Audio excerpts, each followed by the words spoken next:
তুমি আজ আমাকে সেলফ রেসপেক্টের কথা বলছো। সত্যি বলতে আমি তোমার জন্যই আমার সেলফ রেসপেক্ট ডাউন করেছি, বিকজ আই লাভ ইউ। তোমার কাছাকাছি বারবার যেতাম, তোমাকে সরি বলতাম, কখনো কখনো তোমার ভুল থাকা সত্ত্বেও আমি সরি বলে সবটা মিটিয়ে নেওয়ার চেষ্টা করতাম। কারণটা কি জানো? আমি তোমাকে কখনোই হারাতে চাইনি। তার মানে এই নয় যে আমার সেলফ রেসপেক্ট নেই। আমি শুধু তোমার সামনে আমার সেলফ রেসপেক্ট ডাউন করেছি, পুরো পৃথিবীর সামনে নয়। আসলে আমার কখনো মনেই হয়নি তোমার সামনে আমি নত হলে আমার সেলফ রেসপেক্ট শেষ হয়ে যাবে।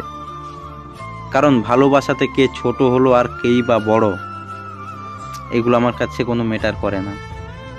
কারণ আমি শুরু থেকেই সম্পর্কটা টিকিয়ে রাখার চেষ্টা করেছিলাম।